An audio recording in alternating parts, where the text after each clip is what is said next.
নুন আছে? না হুজুর, গোটা কৃষ্ণনগরেই নুন নেই। ওই দেখো, পুরো রাজসভাই বাজারে জড়ো হয়েছে।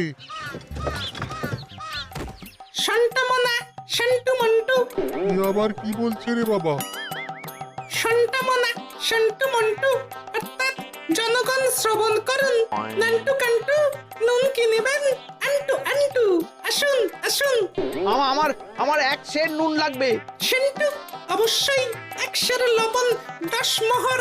এক সের 10 মোহর? 10 মোহর লইবেন না লইবেন না? না, নেব না। উত্তম উত্তম গান্ডা পিণ্ডে ঢিসুম ঢিসুম অর্থাৎ তাহা হইলে নুনের বদলে গৃহিণীর প্রহার ভক্ষণ করুন। আমাকে এক সের নুন দিন। আমাকেও নুন ছাড়া বাড়ি ফিরলে গিন্নি ঘর ছাড়া করবে আমাকে। শুনলাম কৃষ্ণনগর থেকে নুন উধাও। আছে মহারাজ আছে। কৃষ্ণনগরের সব লবণ আমার নিকটে আছে। 110 মোহর। এত দাম? দাম তো হবেই মহারাজ। লবণ ছাড়া রান্না কেমন হবে ভাবিয়া দেখুন। ঠিকই বলেছ, রাজপাকশালেও তো রান্না বসেনি। 100 সেরের মতন রাজপ্রাসাদে পাঠিয়ে দাও। 1000 মোহর দিয়ে দাও।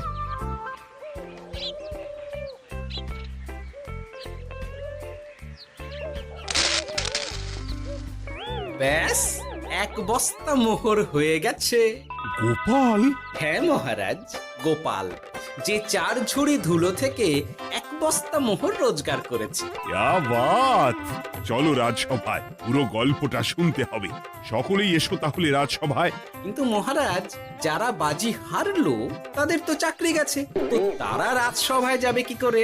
ঠিক ঠিক ঠিক বলেছ। আর যারা বাজি হারলো তারা বাদ। বাকিরা চলো।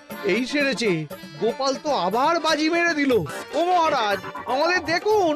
ও মহারাজ, আমাদের দেখুন। ও মহারাজ।